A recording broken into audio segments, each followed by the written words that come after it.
Hello movie lovers, Bheema team ಕಡೆಯಿಂದ trailer release ಮಾಡಿದ್ದಾರೆ ಅಂತ ಅನ್ಬೋದು. ದುನಿಯಾ ವಿಜಯ್ ಸರ್ ಅವರು ರೈಟರ್ ಅಂಡ್ ಡೈರೆಕ್ಟರ್ ಬೈ ಮೂವಿ ಅಂತ ಅನ್ಬೋದು.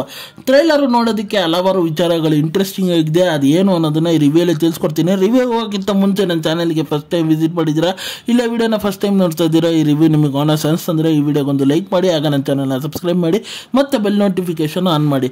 ಈಗ ಟ್ರೈಲರ್ನ ವಿಚಾರಕ್ಕೆ ಬಂದರೆ, ಇಲ್ಲಿ ಸ್ಟೋರಿನ ರಿವೀಲ್ ಮಾಡಿದ್ದಾರೆ.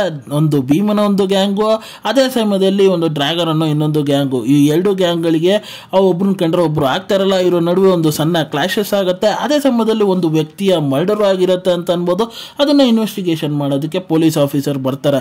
ಅದೇ ಸಮಯದಲ್ಲಿ ಭೀಮ್ ಅವರು ಈಗಿನ ಯೂತ್ಗಳು ಡ್ರಗ್ಸ್ಗಳಿಗೆ ಅಡಿಕ್ಟ್ ಆಗ್ತಾ ಇದ್ದಾರೆ ಅನ್ನೋದನ್ನ ಅವರಿಗೆ ಗೊತ್ತಿರುತ್ತೆ. ಅವ್ರನ್ನ ಹೆಂಗಾರೋ ಬಚಾವ್ ಮಾಡಿ ಈ ವಿಚಾರದಿಂದ ಆಚೆ ತಗೊಂಡ್ಬರ್ಬೇಕು ಅನ್ನೋ ಪ್ರಯತ್ನದಲ್ಲೂ ಇರ್ತಾರೆ. ಇಷ್ಟು ವಿಚಾರಗಳು ನಮಗೆ ಟ್ರೈಲರಲ್ಲಿ ತೋರಿಸಿದ್ದಾರೆ ಅಂತ ಅನ್ಬೋದು. ಹಾಗೆ ಟ್ರೈಲರಲ್ಲಿ ನಮಗೆ ಪರಿಪೂರ್ಣವಾಗಿ ಆಕ್ಷನ್ಸ್ಗಳು ಸಿಕ್ಕಾಪಟ್ಟೆ ಇಂಟ್ರೆಸ್ಟಿಂಗ್ ಆಗಿತ್ತು. ಆದಷ್ಟು ನ್ಯಾಚುರಲ್ ಆಗಿ ತೆಗೆದಿದ್ದಾರೆ.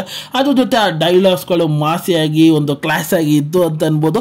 ಅದು ಒಂಥರ ನ್ಯಾಚುರಲ್ ಫೀಲ್ ಕೊಡ್ತಾ ಇತ್ತು. ಹಾಗೆ ವಿಜುವಲಿನೂ ಅಷ್ಟೇ ನ್ಯಾಚುರಲ್ ಆಗಿ ಕೆಲವೊಂದು ಅಂಶಗಳು ಅನಿಸ್ತಾ ಇತ್ತು ಅಂತ ಅನ್ಬೋದು. ಅದೇ ರೀತಿ ಸಾಂಗ್ಸ್ಗಳು ಕೇಳೋದಕ್ಕೆ ಸಖತ್ ಬೇರೆ ಲೆವೆಲ್ ಎಕ್ಸ್ಪೀರಿಯನ್ಸ್ ಕೊಡುತ್ತೆ. ಒಂದು ಹೊಸತನ ಆಗಿ ಫೀಲ್ ಆಗ್ತಾ ಇತ್ತು. ಪ್ರತಿಯೊಂದು ಸಾಂಗ್ಸ್ಗಳು ಟೀಮ್ ಕಡೆಯಿಂದ ರಿಲೀಸ್ ಆಗಿದ್ದು ಅಂತ ಅನ್ಬೋದು. ಪಾತ್ರದ ವಿಚಾರಕ್ಕೆ ಬಂದರೆ, ದುನಿಯಾ ವಿಜಯ್ ಸರ್ ಗ್ಯಾಂಗ್ಸ್ಟರ್ ಲುಕ್ ಅಲ್ಲಿ ಸಿಕ್ಕಾಪಟ್ಟೆ ಆಸಾಮಾಗಿ ಕಾಣಿಸ್ತಾ ಇದ್ದಾರೆ. ಹಾಗೆ ವಿಲನ್ನ ಪಾತ್ರನ ಇಂಟ್ರೊಡ್ಯೂಸ್ ಮಾಡಿದ್ದಾರೆ ಅಂತ ಅನ್ಬೋದು. ಅವರ ಇಬ್ಬರನ್ನು ಒಂದು ಮುಖಾಮುಖಿ ನೋಡೋದಕ್ಕೆ ನಾನಂತೂ ಕಾಯ್ತಾ ಇದ್ದೀನಿ.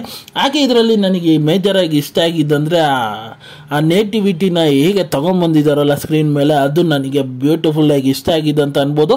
ಹಾಗೆ ಟ್ರೈಲರು ಸಖತ್ ಇಂಪ್ರೆಸಿವ್ ಆಗಿದೆ ಅಂತ ಅನ್ಬೋದು. ಮೂವಿಯ ರಿಲೀಸಿಂಗ್ ಡೇಟ್ ಅನೌನ್ಸ್ಮೆಂಟ್ ಮಾಡಿದರೆ, ಇದೇ 9ನೇ ತಾರೀಕು ಆಗಸ್ಟ್ ಅಲ್ಲಿ ರಿಲೀಸ್ ಆಗ್ತಾ ಇದೆ ಅಂತ ಅನ್ಬೋದು. ನೀವಿನ್ನು ಈ ಟ್ರೈಲರ್ನ ಚೆಕ್ಔಟ್ ಮಾಡಿಲ್ಲ ಅಂದ್ರೆ ಹೋಗಿ ಒಂದ್ಸತಿ ಚೆಕ್ಔಟ್ ಮಾಡಿ. ನಿಮಗೆ ಏನಾದ್ರು ಟ್ರೈಲರ್ನ ನೋಡಿ ಮರಿದ ನನಗೆ ಕಮೆಂಟ್ ಮಾಡಿ. ಹಾಗೆ ಈ ವಿಡಿಯೋ ಇಷ್ಟ ಆಯಿತು ಅಂದರೆ ಈ ವಿಡಿಯೋಗೊಂದು ಲೈಕ್ ಮಾಡಿ, ಆಗ ನನ್ನ ಚಾನಲ್ನ ಸಬ್ಸ್ಕ್ರೈಬ್ ಮಾಡಿ, ಮತ್ತೆ ಬೆಲ್ ನೋಟಿಫಿಕೇಶನ್ ಆನ್ ಮಾಡಿ. ನಿಮ್ಮ ಅನಿಸಿಕೆ ಅಭಿಪ್ರಾಯ ಏನಿದ್ರು ಕಮೆಂಟ್ ಮೂಲಕ ತಿಳಿಸಿ. ಮತ್ತೆ ಮುಂದಿನ ವಿಡಿಯೋದಲ್ಲಿ ಸಿಗ್ತೀನಿ.